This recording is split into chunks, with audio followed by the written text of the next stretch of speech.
नमस्कार, आप सभी का बहुत बहुत स्वागत है। मेरा नाम रोबिका लियाकत है। हुंकार शुरू होने को है। मंगलवार को जब पहली बार यह खबर आई थी कि शिवसेना में बगावत हो गई है तो कहा गया कि बागी विधायकों की संख्या 10 से ज्यादा है। धीरे धीरे यह संख्या 20 के पार पहुंची। फिर शाम तक खबर आई कि 29 विधायक बागी हो गए। जिस दिन खबर आई थी मैं उस दिन की बात कर रही हूं, लेकिन अब जो खबर आ रही है उसके मुताबिक शिवसेना के 55 में से 38 विधायक बागी है और उसकी तस्वीर आप ठीक बगल में मेरे चलते हुए देख रहे हैं। हमने आपकी समझ के लिए बाकायदा नंबरिंग भी कर दी है।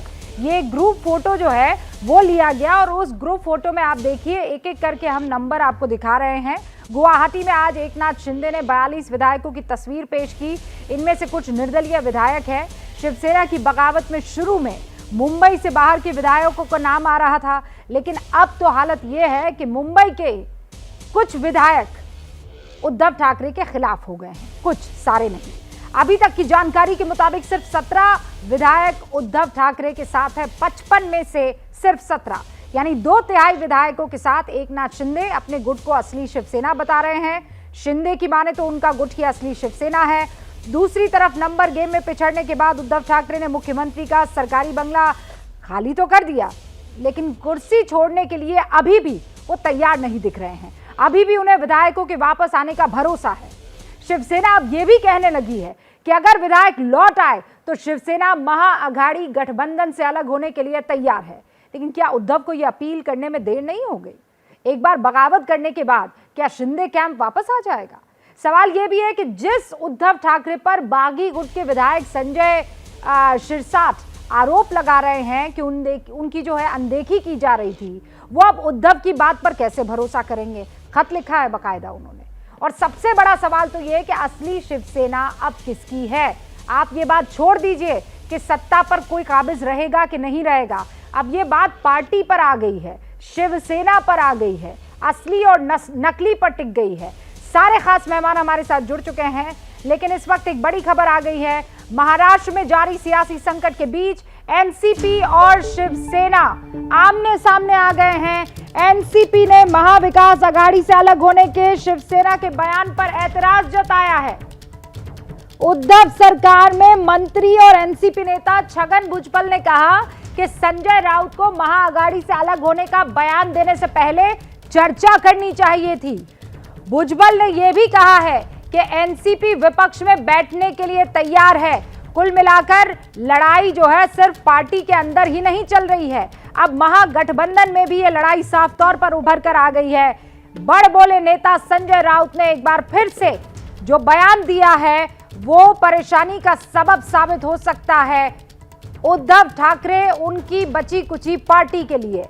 अभी कुछ देर पहले अंकित गुप्ता मेरे सहयोगी ने बात की थी संजय राउत से, तब उन्होंने कहा था कि एक बार लौट आए और ये जाने का जो फैसला है महाविकास आघाड़ी से बाहर, उस पर विचार किया जा सकता है। जो संजय राउत कह रहे हैं जी, वो बात अगर सही है, उस रास्ते पर वो जाना चाहते हैं तो वो हमारे नेता पवार साहब के साथ बातचीत करें। उनको जो है कोई जो है रोक नहीं सकता है। पार्टी जो है अपना अपना रास्ता अपना सकता है। और मेरे सहयोगी अंकित मेरे साथ जुड़ चुके हैं, जरा उनका रुख करते हैं। अंकित, आपने ही बात की थी संजय राउत से, क्या कह रहे थे वो? क्योंकि आपके सवाल पर जवाब आया, जवाब के बाद छगन भुजबल का बवाल आया। जी, और रूबिका इसकी उम्मीद भी थी, क्योंकि जिस तरीके से लगातार जो सवाल पूछा जा रहा था, मैंने संजय राउत से बार बार यही सवाल पूछा, क्योंकि संजय राउत कह रहे थे कि उन विधायकों को सामने आना चाहिए। उद्धव साहब भी कह चुके हैं कि आप आकर के हमसे बात करिए। लेकिन जब मैंने संजय राउत से सवाल पूछा कि देखिए, वो विधायक तो साफ तौर पर ये कह रहे हैं, एकनाथ शिंदे ये कह रहे हैं कि हम बात तब करेंगे जब महाविकास आघाड़ी से अलग होगी मौजूदा शिवसेना सरकार, और उसके बाद में ही हम महाविकास आघाड़ी से जब अलग होने के बाद में ही बात करेंगे उद्धव ठाकरे से। तो जब मैंने 2 बार ये सवाल पूछा तो तीसरी बार बार जो है, जो उन्होंने जवाब दिया, उन्होंने साफ तौर पर कहा कि वो लोग पहले यहां तो आए, आकर के हमसे बात करें। अगर जो पार्टी का एक धड़ा ऐसा चाहता है, बड़े लोग, ज्यादा लोग ऐसा चाहते हैं, तो उस पर जो बैठ करके निर्णय किया जाएगा। और संजय राउत का यह बयान निश्चित तौर पर राजनीतिक धड़ों में और खास तौर पर कांग्रेस और एनसीपी को नागवार गुजरेगा, क्योंकि एक तरफ जो संजय राउत ये कह रहे हैं कि देखिए हम जो है बहुमत साबित कर देंगे, एक तरफ ये कह रहे हैं कि उनकी सदस्यता चली जाएगी। लेकिन अब अगर वो ये कह रहे हैं कि आप आइए, बैठिए, बात करिए और उसके बाद में विचार किया जाएगा, विचार किस बात पर किया जाएगा?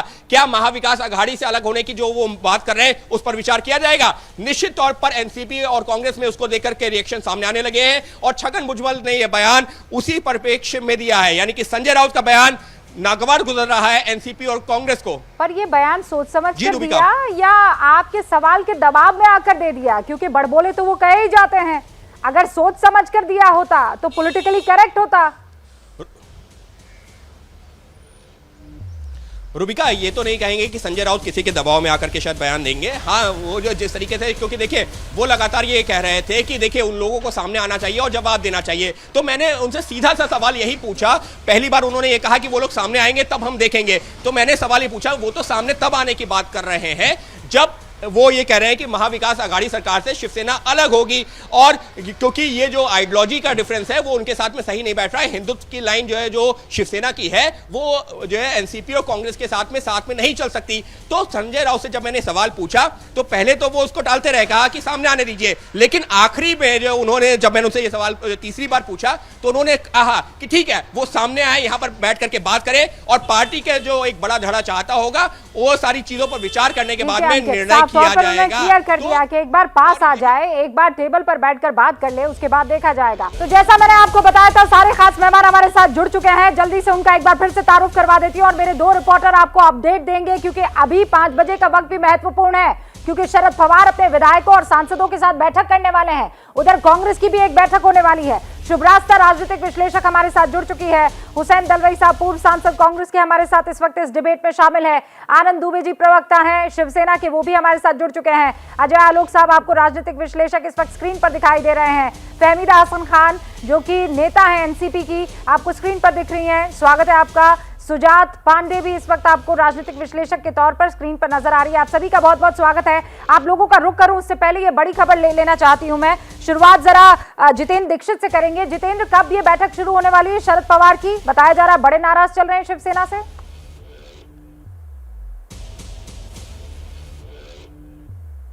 ये वाईबी चौहान सेंटर है जहां पर इस वक्त मैं मौजूद हूं और यहां पर शरद पवार पहुंच चुके हैं, यहां पर अजीत पवार पहुंच चुके हैं, छगन भुजबल हैं, जितेंद्र आवाड़ हैं और बहुत सारे विधायक एक एक करके यहां पर पहुंच रहे हैं। और उम्मीद है कि अगले 10 से 15 मिनट में ये बैठक शुरू हो जाएगी। और इस बैठक का एजेंडा ये है कि अब एनसीपी की आगे की रणनीति क्या होगी।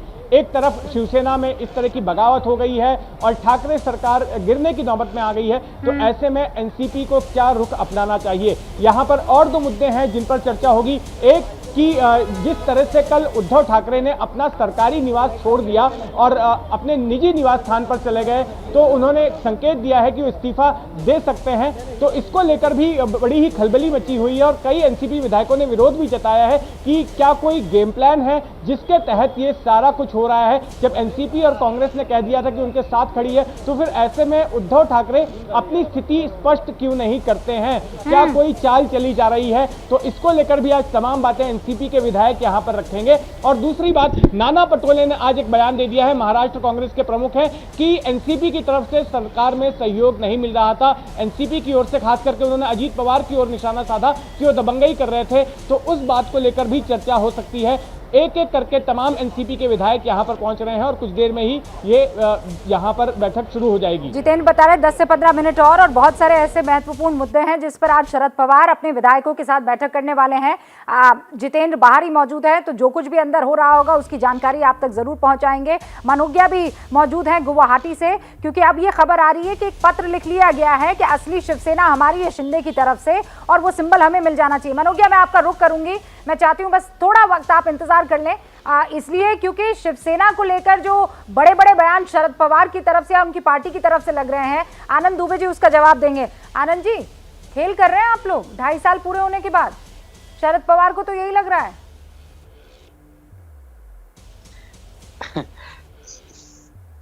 रूबिका जी नमस्ते। नमस्ते सर। देखिए, रणभूमि में चाहे योद्धा हो और चाहे राजनीति में राजनेता, तब तक हार नहीं मानते हैं जब तक हार और जीत का फैसला नहीं हो जाता। आज तीसरा दिन है। जिस प्रकार से आरोप लग रहे थे कि अब गिरेगी कि तब गिरेगी, शिवसेना खत्म हो गई, शिवसेना नकली है, असली शिंदे के पास है, वहां पे 50 विधायक 40, ये सब कुछ अभी चल ही रहा है। क्यों? ईश्वर हमारे साथ है, ईश्वर हमारा भला करेंगे। और रही बात शरद पवार साहब की, देखिए वो तो हमारे अग्रज हैं, हमारे मार्गदर्शक हैं। शरद पवार हमसे कभी नाराज नहीं हो सकते और ये कोई गेम नहीं है, कोई खेल नहीं है। जिस प्रकार से सूरत से गुवाहाटी और शरद पवार अग्रज है, एकनाथ शिंदे क्या है?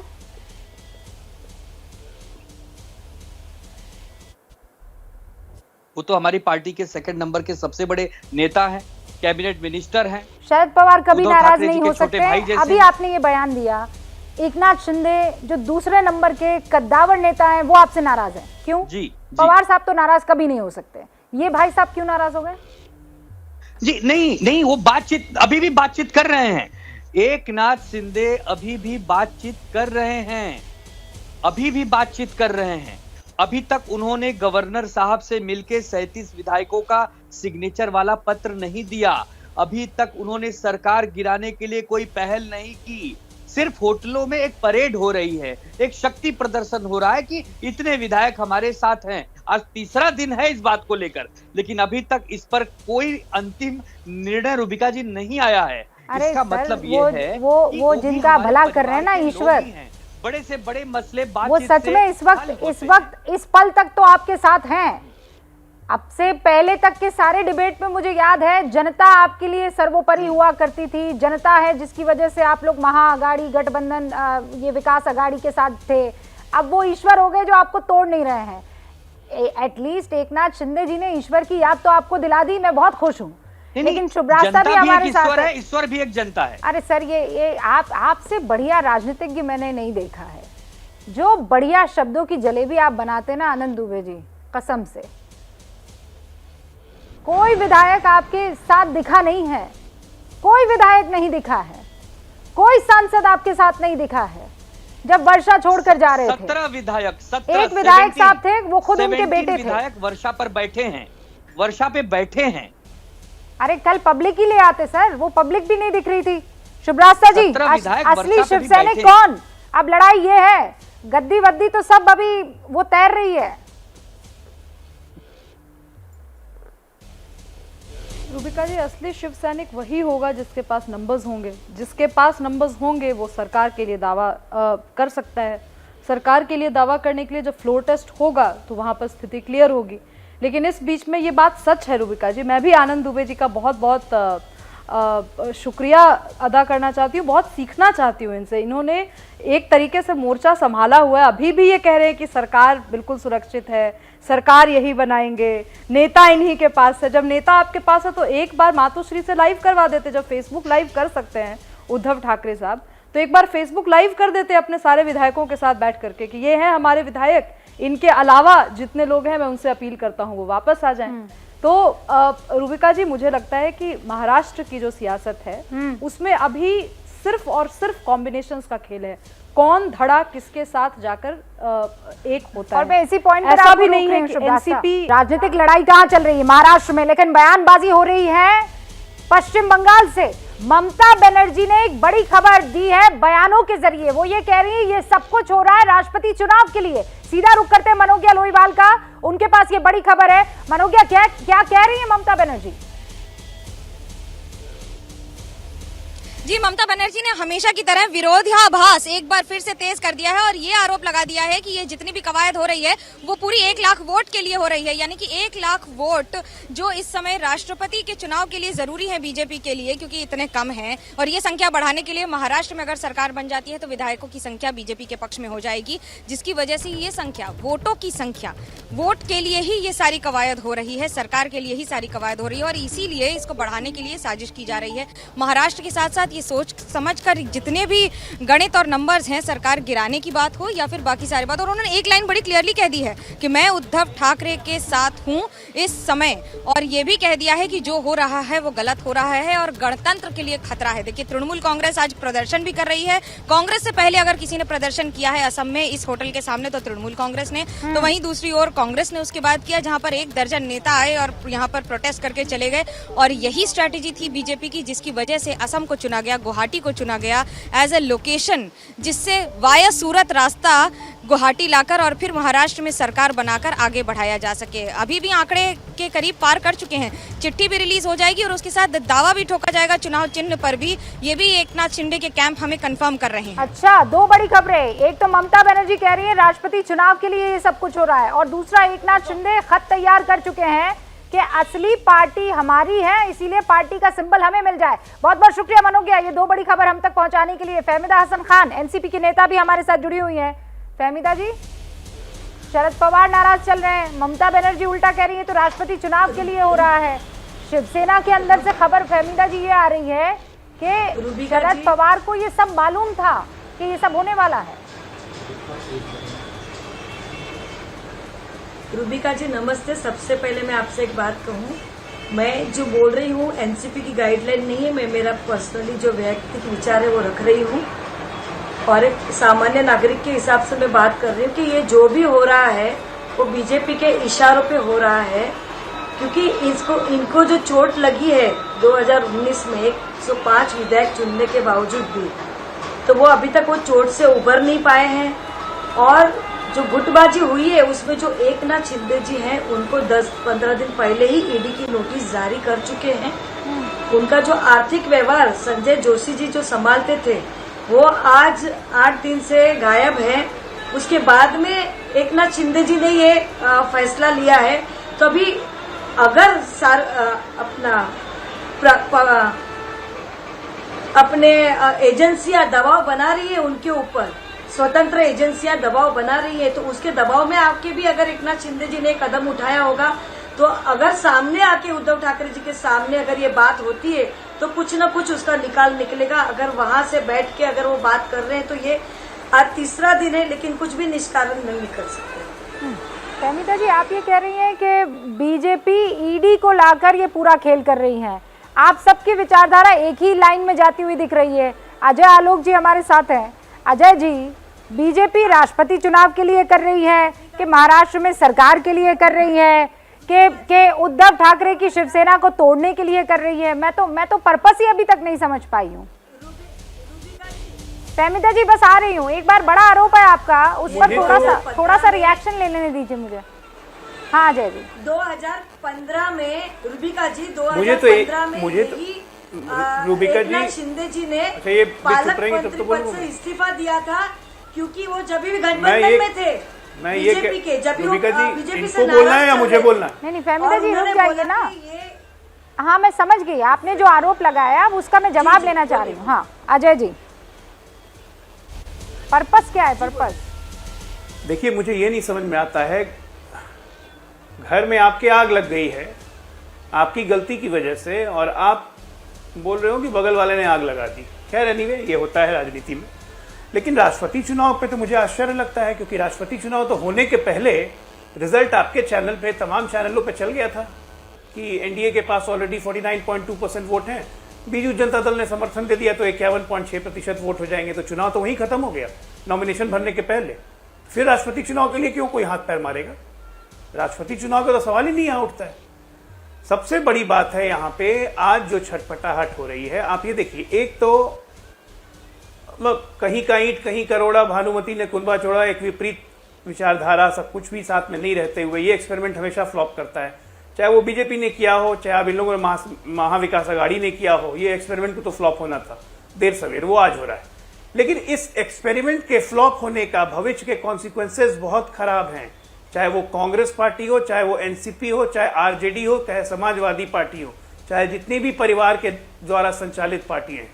ये भविष्य आप लोग के लिए बहुत खराब संकेत लेके आया है कि कल को परिवार चलित पार्टी बेदखल की जा सकती है अपनी ही पार्टी से, जो आज उद्धव जी के साथ हो रहा है।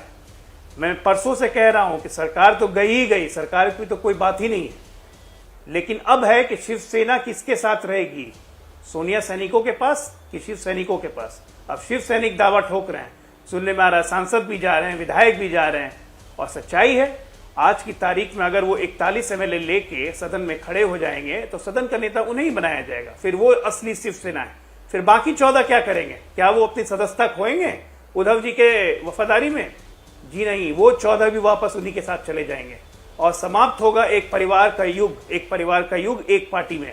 और ये बाकी तमाम परिवारवादियों के लिए चेतावनी है। हुसैन दलवाई कि साहब, आने वाले दिन में आपके साथ भी ऐसा हो रहा है। मुझे तो आश्चर्य लग रहा है यहाँ हुसैन जी साहब की पार्टी में कब होगा, देश इंतजार कर रहा है उसका। शिवसेना असली नकली चल रहा था, लेकिन अजय जी ने तो एक नया ही नाम दे दिया है। ये शिव सैनिक है या सोनिया सैनिक है?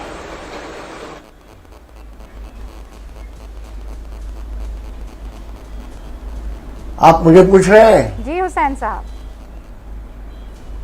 हेलो।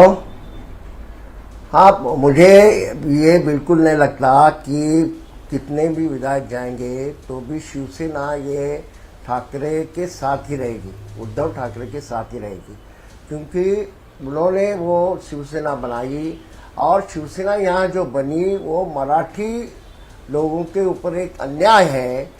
उनको नौकरियों में टाला जाता है, उनके लिए नाइंसाफी होती है। ये सवाल पे ऊपर वो बनी है, ध्यान में रखना। खाली वो हिंदुत्ववाद के सवाल पे बनी नहीं। आगे जाके शिवसेना ने एक जरूर गलती की कि वो बीजेपी के साथ गए। यहाँ महाराष्ट्र में बीजेपी बढ़ने का कोई सवाल नहीं था, क्योंकि महाराष्ट्र फुले आंबेडकर वाद जैसे लोगों का यहाँ एक तरह से यहाँ लेफ्ट ओरिएंटेड राजनीति ही हमेशा चली है। और ये ध्यान में रखना चाहिए कि उन्होंने वहां जाने के बाद बाला साहब ठाकरे ही गए। हाँ, मुझे आपका ये पॉलिटिकल लेसन बड़ा अच्छा लग रहा है। एक सेकंड, आप ये कह रहे हैं कि लेफ्ट ठाकरे का लेफ्ट वाली राजनीति ज्यादा चली है, हाथ पकड़ के इन्होंने तो आप लोगों ने, हाँ मैं समझ गई। तो हुसैन साहब, आप ये कहना चाह रहे हैं कि आपने उद्धव ठाकरे को सही राह पर ला दिया था, आपने उनको राइट से लेफ्ट में ला दिया था और वो बेहतर राजनीति कर रहे थे। तो अगर वो बेहतर राजनीति कर रहे थे तो ये घपला कैसे हो गया? बेहतर राजनीति कर रहे थे, सवाल नहीं। कई लोगों को यहाँ देखिए, पूरे जहाँ जहाँ बीजेपी है वहाँ लिंचिंग, ये वो लोगों को तकलीफ देने की बात हो रही है। यहाँ ये कुछ नहीं हुआ। यहाँ उन्होंने बहुत कोशिश की। पालघर में साधुओं के साथ क्या हुआ था? लेकिन यहाँ शांति रही। नहीं, ये शांति थी। पालघर में एक बुजुर्ग पालघर में जो साधु को चारों तरफ से घेर कर उनको मार दिया जाता है। आप कहते हैं यहाँ लिंचिंग नहीं हुई? तो लिंचिंग केवल मुसलमानों के खिलाफ होती है, और कोई भगवाधारी हो, कोई हिंदू हो, तो वो लिंचिंग नहीं होती। हुसैन दलवाई साहब, ये खाली हिंदू मुसलमानों का सवाल है। आप जानबूझ के वो ला रहे हैं।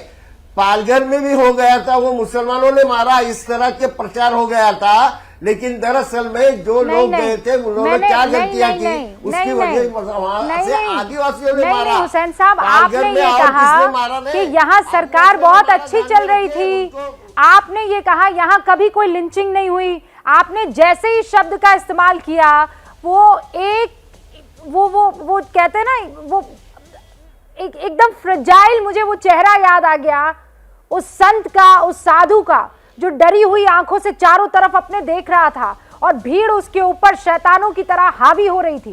क्या वो लिंचिंग नहीं है? नहीं, वहां जो हुआ वो ठीक हुआ, ऐसा मैं नहीं बोलूंगा, लेकिन वो हुआ, उसमें गलतियां भी हुई। वहां आदिवासी थे और कोई जानबूझ के किया नहीं, वहां एक डर था। अरे सर, जानबूझ के किया नहीं मतलब दुनिया भर में लिंचिंग जानबूझकर होती है, और पालघर में लिंचिंग जानबूझकर नहीं होती। ये एकनाथ शिंदे सर जो नाराज हुए हैं ना, वो आपके इस सोच की वजह से हुए हैं। वो जो नाराज होकर 40 लोगों को ले भागे हैं ना, वो आपकी इस विचारधारा की वजह से ले भागे हैं।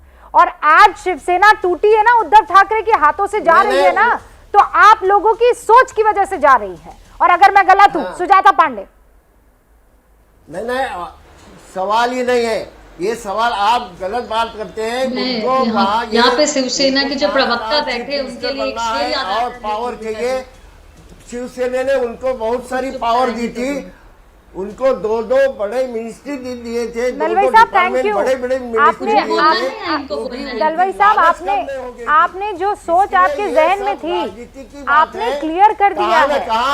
हाँ ठीक है हुसैन साहब, नहीं दूसरा नहीं, मैं पहले पर टिकूंगी अभी का जो इस्तेमाल है ना वो बीजेपी सर, वो ईडी और वो सब की मैं बाद में चर्चा कर लूंगी। पहले हमेशा लेफ्ट सेंट्रिक राजनीति महाराष्ट्र में चली है, आपने मुझे ये कहा, आपने ये कहा यहाँ लिंचिंग कभी नहीं हुई, सब मामला बढ़िया चल रहा था।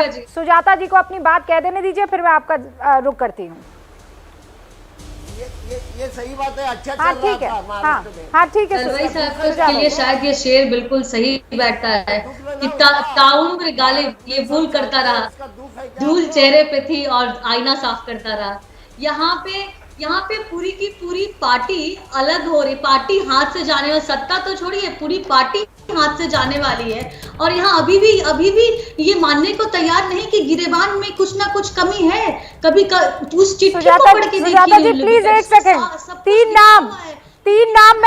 नाम मैं बता रही हूँ शिवसेना के 3 विधायक गुवाहाटी पहुंचेंगे, यानी इन्होंने अपना मन बना लिया है कि ये शिवसेना को छोड़कर या उद्धव ठाकरे की सेना को छोड़कर एकनाथ शिंदे के साथ जाएंगे। रविंद्र फाटक उसमें से एक नाम है, और मैं आपको याद दिला दूं कि ये वही रविंद्र फाटक है जिनको 2 दिन पहले सूरत भेजा गया था बागियों को मनाने के लिए। नार्वेकर के साथ जो दूसरे विधायक थे वो यही साहब थे, और अब ये कहा जा रहा है कि रविंद्र फाटक जो हैं वो भी गुवाहाटी पहुंच रहे हैं, और इस बार मनाने नहीं, वो खुद मन गए हैं। अद्भुत हो रहा है ये तो। शुभ रास्ता भाई साहब पहले मनाने के लिए गए थे। नहीं डुबिका जी मेरी बात पूरी नहीं हुई है। हाँ माफी चाहती हूँ, कंप्लीट कर लीजिए। शिवसेना में थे, फिर नारायण राणे के साथ वो कांग्रेस में आए, फिर अभी मैं ये कह रही हूँ कि वो पूरी चिट्ठी जो आज सुनिए ना, दलवाई साहब रुक जाइए ना। अरे दलवाई साहब रुक जाइए अभी, एक सेकंड बस, कुछ देर की बात है, कुछ देर की बात है। हाँ ठीक है दलवाई साहब एक सेकंड, सुजाता जी को बोलने दीजिए। वो कार्यालय में मिलते ही नहीं है, वहाँ 2.5 साल से दिखे ही नहीं ना उनके दुख दर्द को मतलब है, ना शिव सैनिकों के सैद्धांतिक समझौता किया गया एक सत्ता के लिए सिर्फ उस कुर्सी को पकड़े के। तो आज वक्त आ गया है कि उन्हीं कार्यकर्ताओं ने वही कुर्सी उठा मारी है। तो आज भी इनको यहाँ बैठ के सिर्फ बीजेपी और ईडी का, अरे भाई ऐसे काम ही क्यों करना कि तुम्हें ईडी का डर लगा रहता है, ऐसे काम ही क्यों करना है? थोड़ा अपने पे भी देख लो। यहाँ पे ये तो देखो कि सीरीज, चाहे वो पालघर लिंचिंग हो, चाहे बांग्लादेश घुसपैठियों का मामला हो, चाहे वसूली गेट हो, चाहे पुलिस का अंतीरा केस में लिप्त होना हो, या फिर जो आपके होम मिनिस्टर है उनका वसूली गेट में पूरा नाम आ जाना हो, ईडी के दफ्तर में तो खैर आना जाना लगा ही रहता है, उनकी बातों को सुनना ही नहीं है। सब कुछ जो दोष है वो भाजपा का है, सब कुछ ऑपरेशन कमल है। अरे यहाँ तीर कमान निकल चुका है, ठीक है, आप उसको बहुत गहराई से इसका विश्लेषण कर रही है, मैं समझ पा रही हूँ, लेकिन आनंद जी मैं क्या करूँ, ये रविंद्र फाटक वाली खबर से ही नहीं निकल पा रही हूँ मैं तो। ये इनको तो मनाने भेजा था, ये क्या हो रहा है? इनको तो मनाने भेजा था प्रभु, ये खुद कहाँ चले गए? रविंद्र पाठक जी बता रहा हूँ रविंद्र पाठक जी विधान परिषद के सदस्य हैं, जिसे अंग्रेजी में MLC बोलते हैं। वो विधायक उस कोटे के हैं, और रविंद्र पाठक जी का इस समय गुवाहाटी जाना, हाँ? मतलब पिक्चर अभी बाकी है, पिक्चर अभी खत्म नहीं हुई है। मतलब रविंद्र पाठक जी हमारे उद्धव जी के बड़े ही विश्वस्त हैं, हाँ? हमारी पार्टी के एक थाना के बड़े नेता हैं, हाँ? अगर वो इस समय गुवाहाटी जा रहे हैं, हाँ? तो ये समझ लीजिए कि क्या कहीं वो हमारा कोई संदेश लेके जा रहे हैं, क्या उन्हें वहां से आदेश है कि रविंद्र पाठक को ही भेजिए, हम उनसे ही बात करेंगे? क्योंकि रविंद्र पाठक जी एकनाथ शिंदे जी के भी बड़े करीबी हैं और उद्धव जी के भी बड़े करीबी हैं। अरे नहीं सर, देखिए नहीं कहानी अभी खत्म नहीं हुई है। अरे मुझे भी पता है, अभी कहानी खत्म नहीं हुई आनंद जी। और दूसरे 2 नाम, इन पाठक साहब का वहां पहुंचना, मुझे लग रहा है शिवसेना खत्म हुई है, कहानी तो आप छोड़ दीजिए। हनुमान चालीसा आप समझ नहीं रहे हैं, मनोज्ञा बताइए। अच्छा ठीक है, मैं क्लियर कर देती हूँ ना, आप कंफ्यूज हो रहे हैं, मैं क्लियर कर देती हूँ। रविंद्र पाठक वहां पर क्यों पहुंचे मनोज्ञा लोईवाल मनाने के लिए? क्या उद्धव ठाकरे के दूत है वो? देखिए ये कह पाना मुश्किल है, लेकिन ये विश्वास कर पाना भी उतना ही मुश्किल है। अगर आप ये कहें कि हनुमान जी गए थे लंका में बिना आग लगाए चले आने के लिए, तो इस पर सुंदरकांड बनता ही नहीं। लेकिन मैं अगर ये कहूं कि रावण से वो बातचीत करने गए थे और वहां पर उसके बाद आग लगाकर चले आए, देखिए ये मैं नहीं कह रही हूँ, ये इतिहास के पन्नों में लिखा है, ये हमारी माइथोलॉजी में लिखा हुआ है। लेकिन अभी जो 3 बड़े नाम आ रहे हैं जिनकी पुष्टि हुई है वो है दादा भूसे, संजय राठौर और रविंद्र पाठक, जिनकी बात हो रही है और जिनके बाद ये कहा जा रहा है कि वो उनके दूत बन के आ रहे हैं। तो ये क्या विश्वास किया जाएगा कि वो उसी फ्लाइट में दूत बन के आ रहे हैं जिस पर उन विधायकों को लाया जा रहा है जिनसे यहाँ पर हस्ताक्षर करवाए जाएंगे, ये कहकर कि हम उद्धव ठाकरे के खिलाफ हैं और हम अब इस मतलब एक ही फ्लाइट से 3 लोग आ रहे हैं, उसमें से 2 जो हैं वो तो एकनाथ शिंदे की सेना को ज्वाइन करने के लिए आ रहे हैं। तो फिर रविंद्र पाठक जो है वो क्या कर रहे हैं? उनको अकम्पनी कर रहे हैं तो क्यों कर रहे हैं? शिवसेना प्रवक्ता संजय राउत का इस बीच एक बड़ा बयान आ गया है। संजय राउत बयान पर बयान दे रहे हैं, लेकिन तस्वीरों में आंकड़ा कुछ और दिखाई दे रहा है। ये तस्वीरें 42 इस वक्त साथियों की है एकनाथ शिंदे के, उसमें से बताया ये जा रहा है कि 38 शिवसेना के हैं। चर्चा से रास्ता निकल सकता है, घर के दरवाजे खुले हुए हैं, ये संजय राउत कह रहे हैं। संजय राउत के सुर अभी बदल रहे हैं। कल तक वो धमकी भी दे रहे थे, मनोहार भी कर रहे थे, लेकिन आज वो ये कह रहे हैं गुलाम बनकर नहीं, स्वाभिमान के लिए एक फैसला ले लो, घर के दरवाजे खुले हैं। संजय राउत ये कह रहे हैं, आओ मिलकर बैठकर बात कर लेते हैं, पार्टी नहीं टूटनी चाहिए, गुलाम बनने के बदले स्वाभिमान से निर्णय लो। संजय राउत मनाते हुए नजर आ रहे हैं और इस बीच विधायक गण, एमएलसी, जैसा अभी आनंद दुबे जी कह रहे थे, वो टूटते ही चले जा रहे हैं। तो संजय राउत अब ये कह रहे हैं गुलाम बनकर नहीं, स्वाभिमान के लिए फैसला लो। लेकिन एकनाथ शिंदे तो ये कह रहे हैं कि आपने अपनी विचारधारा को गिरवी रख दिया था सिर्फ और सिर्फ सत्ता के लिए। हमारे साथ सारे मेहमान बने हुए हैं। अजय आलोक जी, ये विचारधारा ही है जिसकी वजह से आज ये लोग अलग हो गए हैं? और अगर हाँ विचारधारा है तो फिर 2.5 साल तक हिंदुत्व कौन से कबर्ड में रखा हुआ था एकनाथ शिंदे जी के? अरे यार 2.5 साल की बात कर रही है रूबिका जी, यहाँ आपके चैनल पे बैठ के 70 साल की विचारधारा का।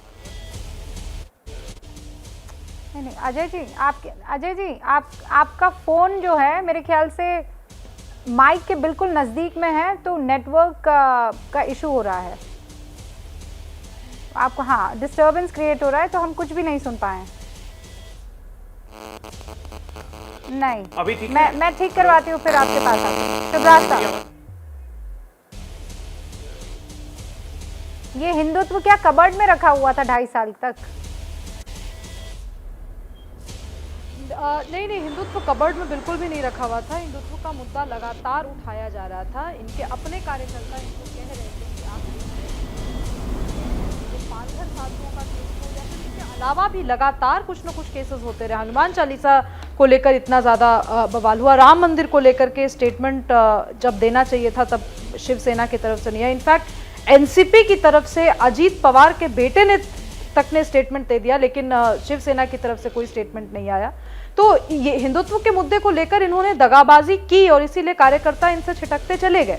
लेकिन एक मौका जब आया एकनाथ शिंदे के साथ लामबंद होने का और शिवसेना को, अभी के शिवसेना को ये बताने का कि आप बाला साहेब ठाकरे के विचारधारा से इतर होकर आप काम कर रहे हैं, तो उन्होंने बताया।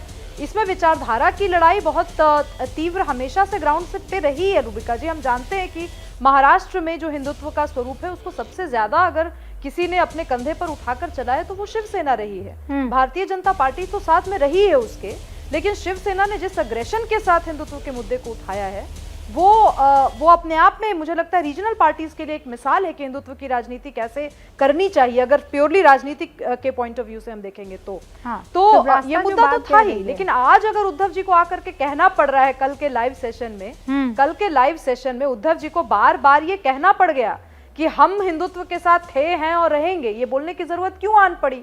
अगर आप इतने ही बड़े विशाल हिंदू हृदय सम्राट होते तो आपको अपने कार्यकर्ताओं को ये समझाना चाहिए था। ये टीवी पर आकर के या फेसबुक पे लाइव करने की जरूरत नहीं थी। ये आपके नीति में, आपके पॉलिसीज में, आपके भाषणों में, आपके हर तरीके के आचरण में ये दिखता। जब आपको जमीन खिसकती नजर आई तो राम राम राम राम राम राम करते नजर आए आप।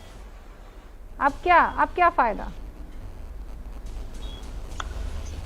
ऐसा है रूबिका जी, 2018 में, 2020 में, 15 जून 2022 में हम अयोध्या गए, रामलला जी का दर्शन किए। अयोध्या को लेकर और श्री राम भगवान का मंदिर बने, इसको लेकर कोई शंका नहीं देश में कर सकता कि शिवसेना की क्या भूमिका रही। और रही दूसरी बात कि हमने हिंदुत्व छोड़ दिया है, हम महाविकास के साथ चले गए हैं, ये कहता कौन है? ये कहता हुआ पार्टी है जो सर्टिफिकेट बांटने का काम करता है कि आइए मेरे दरवाजे पर एक सर्टिफिकेट दूंगा जिसको हिंदुत्व का सर्टिफिकेट कहते हैं, अगर हमारा साइन किया हुआ होगा तो ही वैलिड होगा, अन्यथा आप हिंदू नहीं हैं। बस परहेज और गुस्सा बस इस बात का है। आप कौन है भाई? आप खुद 1980 में आपकी पार्टी बनती है, आज 2022 चल रहा है, हम 1966 में बने हैं। आप हमें हिंदुत्व का पाठ पढ़ाएंगे? हमें आपसे सर्टिफिकेट नहीं लेना है। बार बार हम कहते हैं कि हमने आपको छोड़ा है, हिंदुत्व को नहीं छोड़ा है। सर्टिफिकेट तो अभी हुसैन दलवाई साहब ने आपको दिया है कि हमने आपको सुधार दिया, अभी सर्टिफिकेट दिया है। हुसैन दलवाई साहब भी यहीं मौजूद हैं।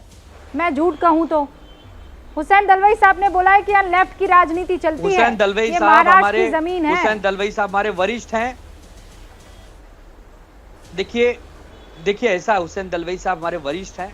उन्होंने इस परिप्रेक्ष्य में कहा है कि जिस प्रकार पंडित अटल बिहारी वाजपेयी जी मुंबई और महाराष्ट्र आते थे और आदरणीय बाला साहब ठाकरे जी से रिक्वेस्ट करते थे कि हमारी पार्टी को भी साथ में ले लीजिए, आप लोग यहाँ के मजबूत लोग हैं, हम भी थोड़ा पोषण पा जाएं।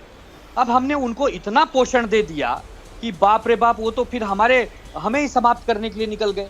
उस परिप्रेक्ष्य में हुसैन दलवाई जी ने कहा है। बाकी हुसैन दलवाई जी का कहना कोई ऐसा नहीं है कि वो हमें कोई सलाह दे रहा। वो हमारे मोहब्बत को नजर ना लगे। वो हमारे शुभचिंतक भी। हाँ, नहीं, बहुत शुभचिंतक है। इतने ऐसी शुभचिंतक है कि पूरी की पूरी पार्टी जो है अब दो धड़ों में नजर आ रही है। अरे प्लीज दुबे साहब, अभी देख लीजिए। आप कहते रहिए कि हम हिंदुत्व के अगुआ हैं। यहाँ एक नाथ शिंदे आप ही के दूसरे नंबर के पार्टी के कद्दावर नेता कह रहे हैं कि आप छोड़ चुके हैं, हिंदुत्व का साथ छोड़ चुके हैं। वो पकड़ा दलवाई जी का हाथ आपने और कहा ये हमारे पक्के सच्चे साथी हैं। तो एक नाथ शिंदे जी ने कहा जय हिंद, जय श्री राम, टाटा भाई साहब। मत दे रहे हैं, वो अपना एक मत दे रहे हैं। एक नाथ शिंदे जी अपना मत दे रहे हैं। अजय आलोक जी मत दे रहे हैं। शिंदे साहब अपना एक विचार दे रहे हैं, मत दे रहे हैं कि अभी अजीब स्थिति है, मतलब अद्भुत स्थिति है ये। बाला साहब ठाकरे की कुछ बातें याद आ रही थी। उन्होंने कहा था अपने इंटरव्यू में कि मैं जीवन में महाराष्ट्र की राजनीति में किसी पे भरोसा करूंगा, शरद पवार पे कभी भरोसा नहीं कर सकता। शरद पवार अग्रज हो गए। बाला साहब ठाकरे ने अपने इंटरव्यू में कहा था कांग्रेस पार्टी से हाथ मिलाने से अच्छा है कि मैं शिवसेना को बंद कर दूं।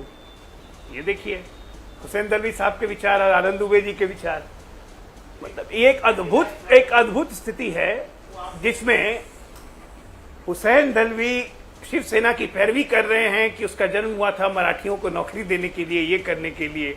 आइडियोलॉजी की बात आनंद दुबे कर रहे हैं, हिंदुत्व का सर्टिफिकेट की बात। मतलब आप समझिए, जब पैरों के नीचे से जमीन खिसकती है तो मुझे कोई अधिकार नहीं है, मुझे लगता भी नहीं कि मुझे कोई भी टिप्पणी करनी चाहिए। आपके दर्शक समझदार हैं, समझ जाएंगे कि इनकी क्या हालत हो रही है। लेकिन सच्चाई आज यही आनंद जी कि अस्तित्व और सत्ता से समझौता करने में आपने अस्तित्व भी खो दिया और सत्ता भी खो दी। और बधाई हो, आप लोग को मदारी की तरह कोई और नचाते रहा, नुकसान सिर्फ आपका और कांग्रेस पार्टी का हुआ है। नहीं, बोलिए दलवाई साहब। वो आप दोनों की मोहब्बत में दुबे जी एक सेकेंड। हाँ दलवाई साहब, वो आखिरी का मैं बहुत सुरीली नहीं हूँ, ये पूरा देश जानता है। दलवाई साहब बस एक सेकेंड मेरी बात तो सुन लीजिए। मैं गाऊंगी नहीं, लेकिन वो आखिरी लाइन है, तुझे भूलने से पहले मेरी जान चली जाए, नहीं ये हो नहीं सकता कुछ। तो आप दोनों की जो आज यारी दोस्ती स्क्रीन पर वो यही लग रही है कि शिवसेना ही टूट क्यों ना जाए। पर मैं कांग्रेस का साथ नहीं छोड़ूंगी। आज ये वाली शिवसेना उद्धव ठाकरे की ये कह रही है। एक बात ध्यान में रखिए, अगर मुझे बोलने देंगे तो। हाँ सर। ऐसा है कि कभी भी बाला साहब ठाकरे ने आरएसएस की तारीफ नहीं की। आरएसएस के ऊपर हमेशा उन्होंने नुक्ताचीनी की है, बहस की, ये किया है, चर्चा की है, उनके ऊपर बहुत बड़ी टीका टिप्पणी की है। और आरएसएस का जो हिंदुत्ववाद है, आज जो हिंदुत्ववाद की बात करते हैं वो ब्राह्मणवाद है, उसमें हिंदुत्ववाद की कुछ ये नहीं। बाला साहब जो हिंदुत्ववादी बात करते थे वो बहुजन समाज का हिंदू, सबको लेके जाने का हिंदुत्ववाद की बात करते थे। वो कभी भी मुसलमानों के खिलाफ नहीं बोलते थे, मुसलमान उनके साथ में रहते थे। देखिए, जो मुसलमान गलत बात करते थे उनके खिलाफ जरूर बोलते थे, लेकिन बाला साहब के सारे फ्रेंड भी मुसलमान रहते। दिलीप कुमार साहब तो हर शाम को उनके घर रहते थे। ये बात ध्यान में रखिए। उन्होंने बाला साहब ने गोलवलकर गुरु जी के ऊपर टीका की है। हाँ। उन्होंने आरएसएस के सारे नेताओं के ऊपर टीका की है। उनके पिताजी प्रबोधनकार ठाकरे ने तो बड़ी कड़ी टीका की थी ब्राह्मणवाद के ऊपर।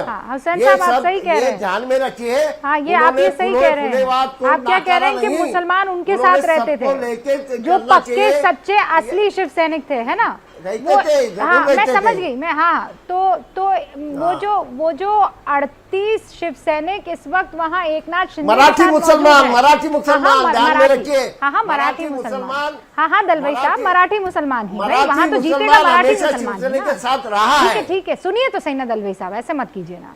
मैं ये कह रही हूँ कि वो जो 38 शिव सैनिक है उसमें एक मुसलमान है, वो एकनाथ शिंदे के साथ गए हैं। आपको नाम मालूम है? अजय आलोक जी, पता है? सत्तार भाई। हाँ, सत्तार भाई। कांग्रेस से शिवसेना से सब चला। अरे भाई, आप ही के हिस्ट्री से मेल खाती हुई बात है कि जो असली शिव सैनिक है उसके साथ मराठी मुसलमान रहा है, और वो जो मुसलमान सत्तार भाई हैं वो इस वक्त एकनाथ शिंदे के साथ है। मैं तो आप ही की कई बात को दोहरा रही हूँ और कुछ भी नहीं कह रही हूँ, उसमें एक ताजा उदाहरण जोड़ दिया है। अब देखते हैं असली शिव सैनिक कौन है। बहुत बहुत शुक्रिया सर हमारे साथ बने रहने के लिए। अजय आलोक आपका, शुभ रास्ता आपका, सुजाता जी आपका, फहमीदा जी आपका भी, और दलवाई साहब आगे भी मैं आपको इनवाइट करना चाहूंगी। आप पुरानी बातों को जानते हैं, इतिहास को दोहराते हैं, शुक्रिया आपका भी। और दुबे साहब, ऑल द बेस्ट, आपको लौटेंगे।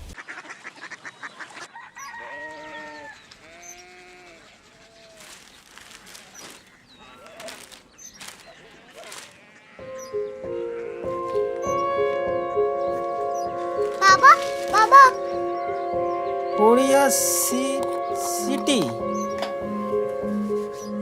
जानी ना?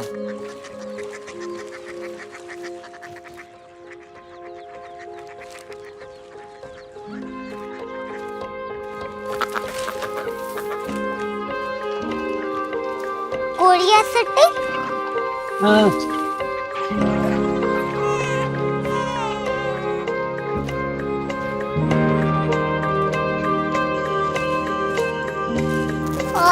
कोरिया सिटी कहाँ पे है?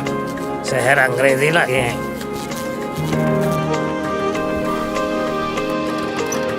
Korea city.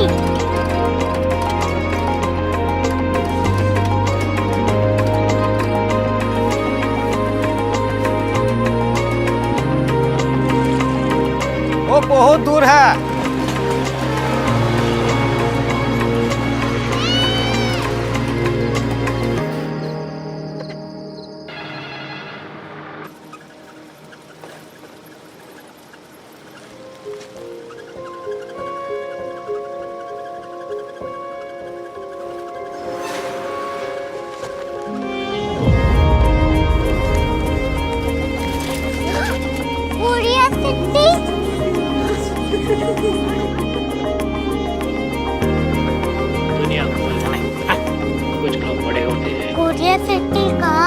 प्रोफेसर साहब को पता होगा। हो, ये छोटा वाला ग्लोब लगता है, और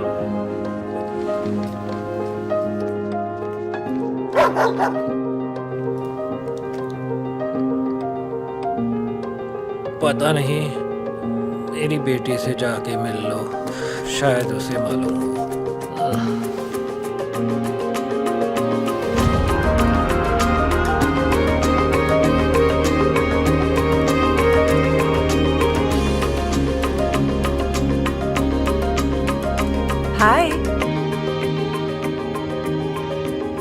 बाबा ने भेजा है।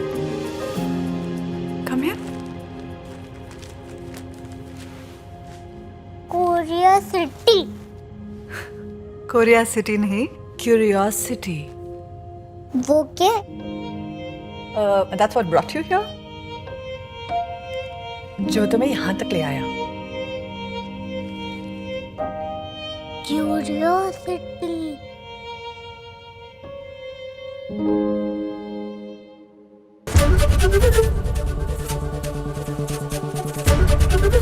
एबीपी न्यूज आपको रखे आगे।